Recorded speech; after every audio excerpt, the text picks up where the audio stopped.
Hi there, my name is Jenn, Layton, Annable. I'm currently writing my PhD proposal as part of a 1+3 PhD research programme hosted at the Horizon Centre for Doctoral Training within the School of Computer Science at the University of Nottingham.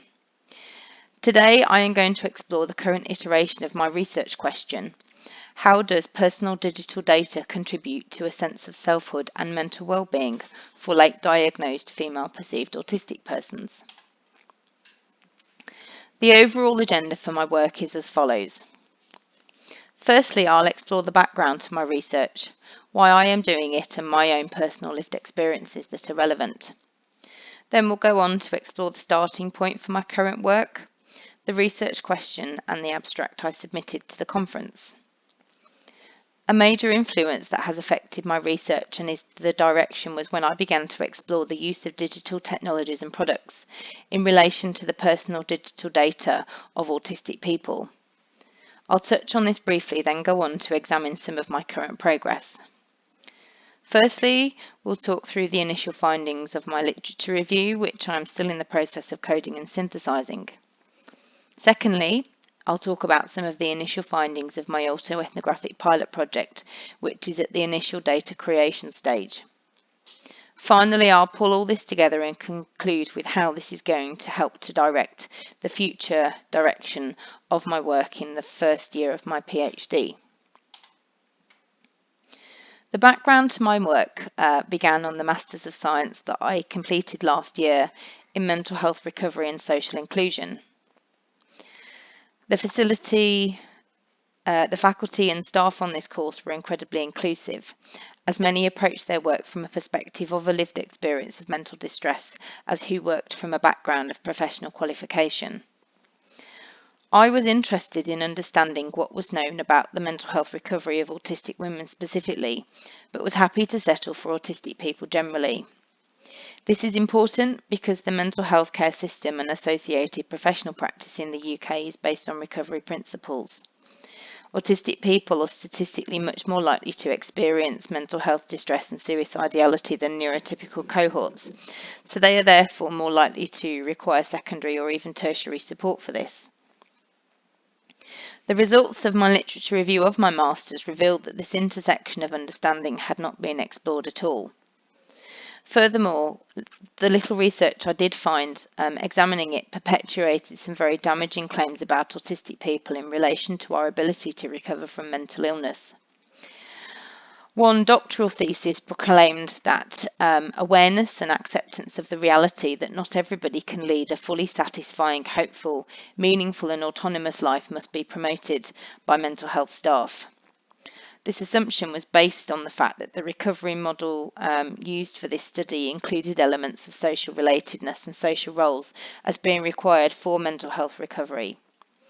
The fact that autistic people are often not perceived as being interested in or capable of social roles and relations was the value-based perspective that was used to justify this conclusion, rather than the researcher undertaking a critique of the time framework of recovery based upon a robust synthesis of evidence that is emerging that demonstrates contrary insights about autistic people.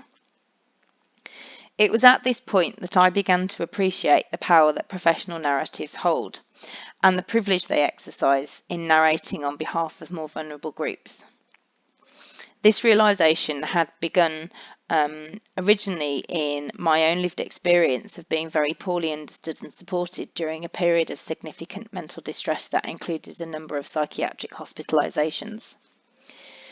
This linking up of my own personal experience with the contributions of other autistic people in research who share the encounters I had, which were filled with stigma, discrimination and ignorance, and also the realisation of the inherent power structures that are embedded in society, the academy and the wider culture in which they sit, where, for example, autistic people can be written off as being incapable of recovery from mental illness because of damaging stereotypes that are combined with flawed perspectives of us and what we can achieve.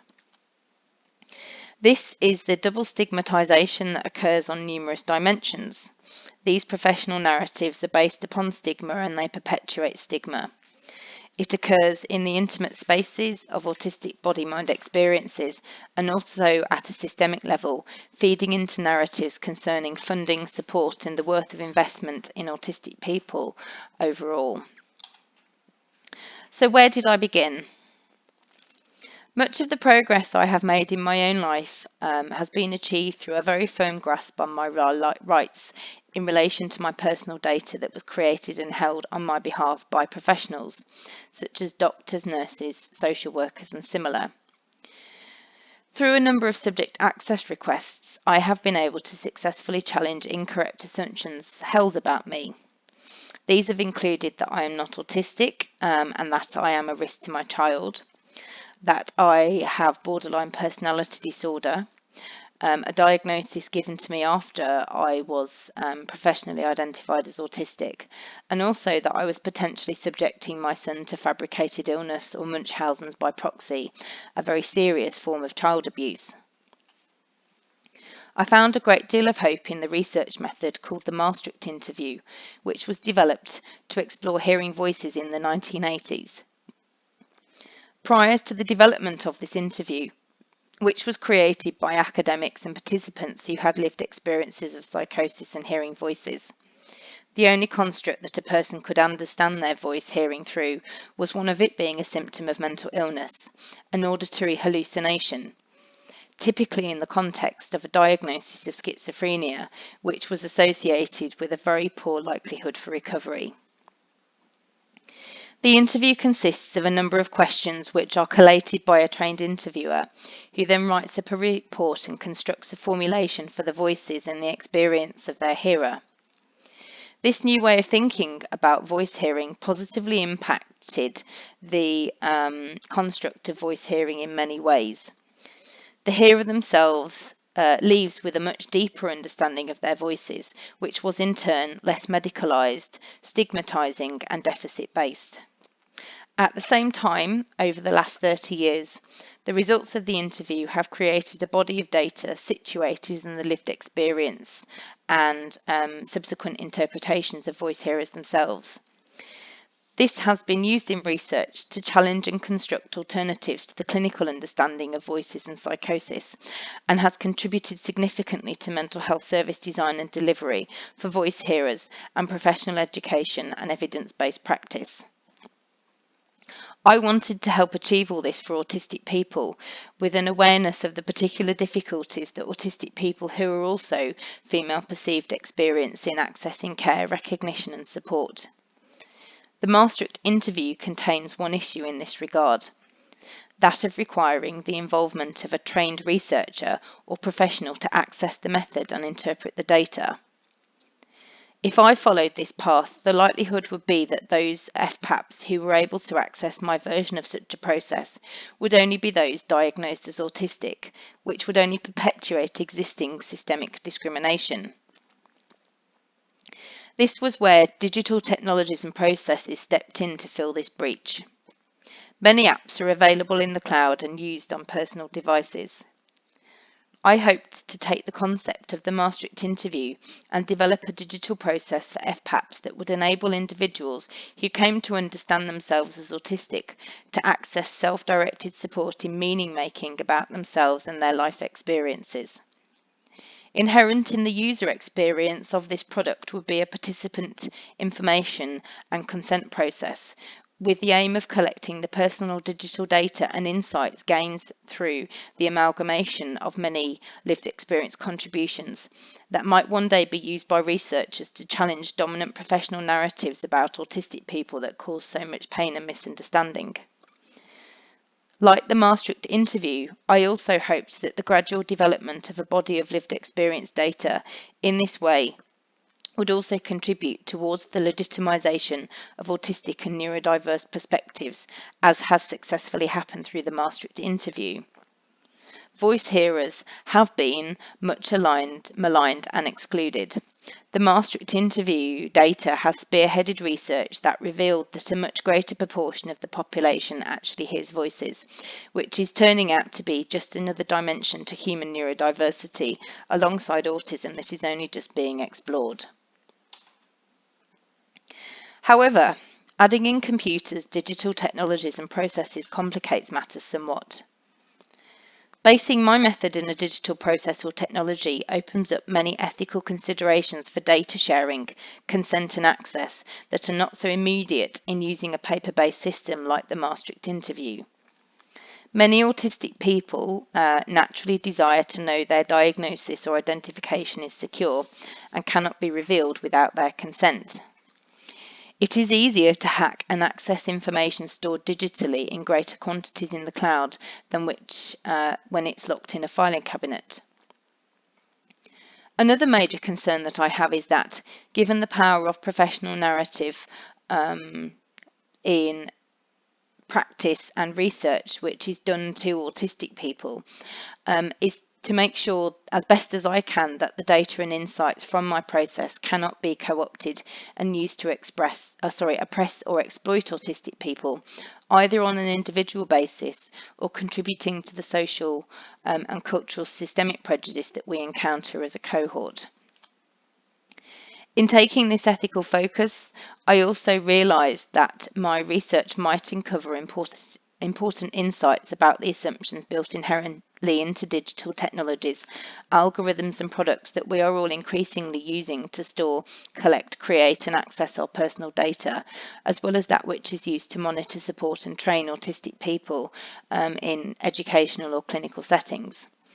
I was thinking specifically about things like a computerized applied behavioral analysis process in this context. This last point, which was an afterthought, has proven to be much more important than I originally thought it was.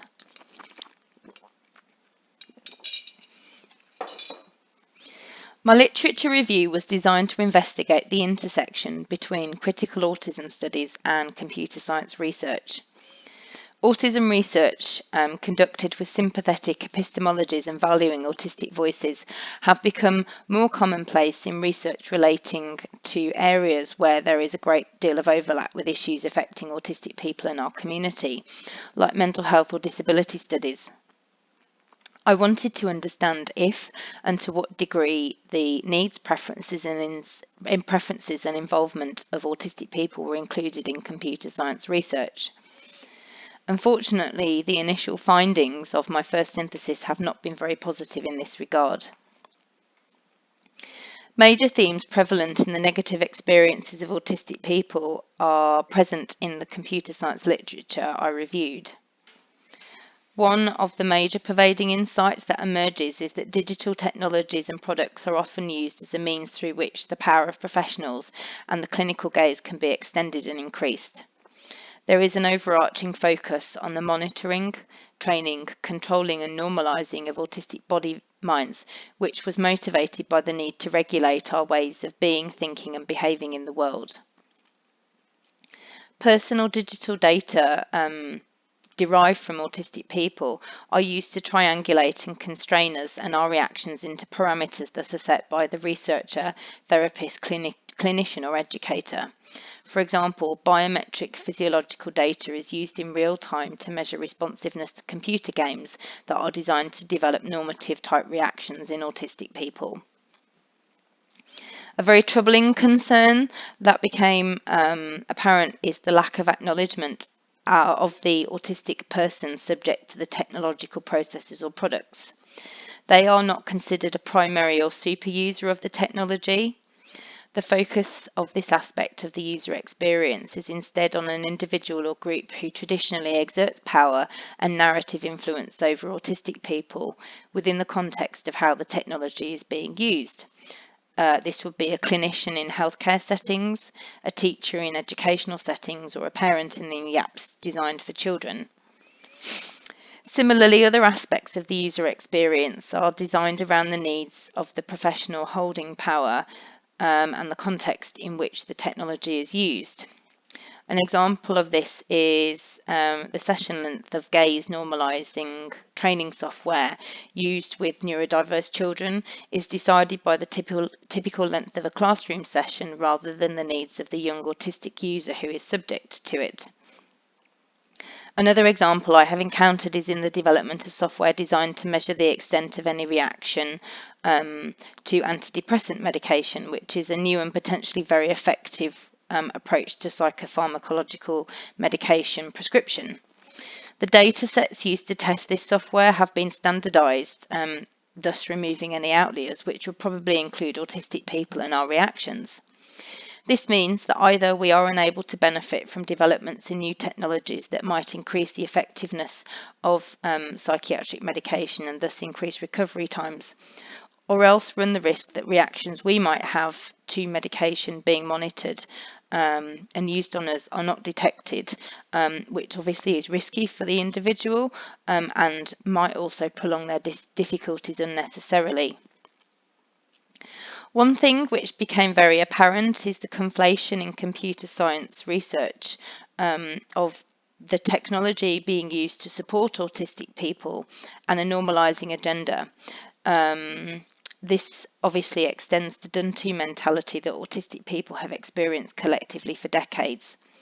I found this particularly worrying when thinking about technology use in fields like disability support or mental health care, in whose research some progress might be argued to be made about supporting autistic people better in ways we believe we need to be supported. All this progress may well be in vain if the technological vessels into which the outputs and thinking of such research are poured simply reassert the old tired ways of treating and perceiving autistic people. The conceptualization of autism as an impairment in digital technology research and associated user experiences locates the responsibility for any challenges encountered with the individual, who is also expected to be a passive recipient of whichever therapy or intervention is deemed required for them. Whilst technological support systems are based upon deficit models of autism which reinforce existing power imbalances autistic people are subject to, and the autistic community will more generally be forced to use products and services that may hinder the development of a collective an individual autistic sense of self, whilst negatively affecting the mental health and well-being of individuals. This is the flip side of the engagement and community building that digital spaces and technologies have enabled us to undertake as autistic people within the wider context of neurodiversity. Current technological developments I'm aware of make the potential for the rubbing out of autistic traits scarily possible. The use of computer programs to deliver interventions such as applied behavioural analysis with the power of machine learning behind them to collect and optimise the treatment via a continual data collection process is very real. Thousands of autistic people could be using, contributing and being subject to this process simultaneously using cloud-based solutions. Similarly, imagine digital systems that have the inherent biases that are directed towards neurodiverse individuals embedded in them, where when the system discovered you were autistic, everything immediately became harder and you were downgraded as a second-class system user automatically. Similar has already happened based upon ethnicity and gender in the use of computer algorithms used to assist judges to decide sentence length in America, so this is a very real possibility.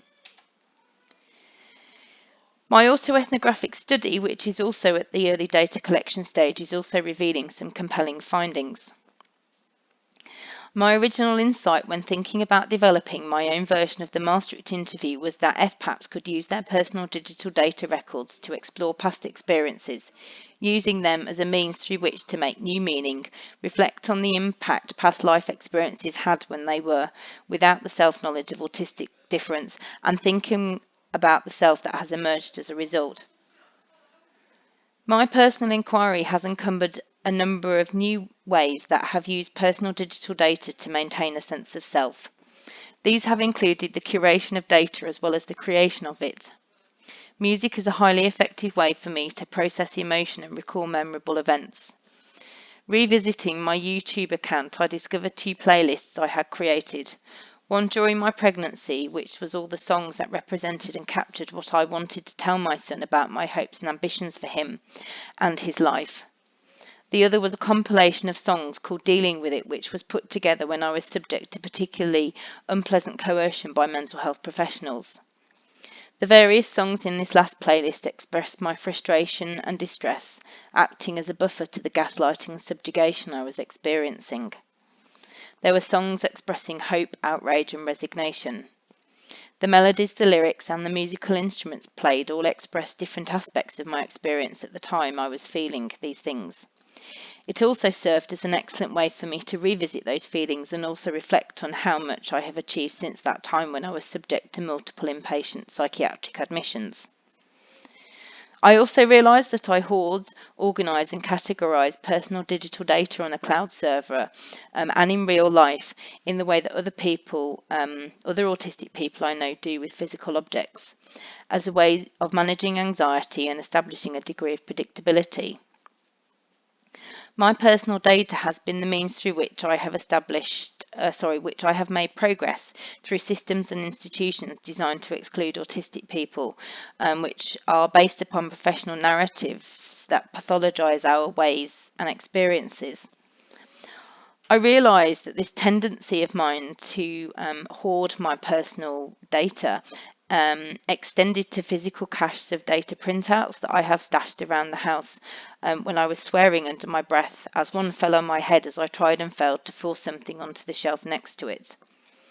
I justified the retention of this data as potential material for my future research, but in reality there was more than just a touch of I'll keep it in case I need it, in much the same way that others keep large bags of obsolete cables. I've always regarded these habits of others keeping such things as cables with some condescension, whilst at the same time doing similar things myself and not even realising it. In this way, through my inquiry by writing and reflecting, I am linking the values that others have judged me by with my own prejudices and judgment of others, with the wider knowledge emerging about the wellbeing needs of autistic people, that is exploring things like, for example, a preference for order and predictability as a means of maintaining wellbeing. So to conclude, the direction my research is taking is grounded in the findings that are revealed as I learn more about autistic people and our personal digital data within the context of digital technologies and products through current research concerning computer science and human-computer interaction. Although this might be argued to be a specialist area, the universal use of digital technologies and products in education, healthcare and support, amongst many other areas of all of our lives, means that challenging the inherent negative assumptions and biases about autistic people that appear to be present in computer science research and many of the outputs of this field is of the utmost importance. Much research about autistic personal data is looking at what it can tell us, which is incredibly useful. I believe shifting the emphasis onto how personal digital data can be used is of equal importance, though, given that this how incorporates not only its use by us as autistic individuals and a community, but also its use by digital products, autonomous systems and professionals. It encompasses questions of consent, the perception of people with different neurotypes and their inherent abilities, and the use of the very data from our minds and bodies potentially being used as a means to regulate and control our behaviour, thinking and being. The autistic community, both as researchers and people, have been catalysed through digital spaces and media. Given the levels of interaction with digital products and processes that are increasing, and increasingly also automated and powered by accumulating bodies of big data, I believe that we need to direct our focus on this research field and its outputs, given its ability to influence almost every other area in which we are working to progress an agenda aligned with the needs and aspirations of autistic people. So please watch this space. My work is in its very early stages, and there may well be others who are engaged in similar research who I have yet to encounter. If you are one of these or you would like to find out more or stay in touch, please email me or follow me on Twitter.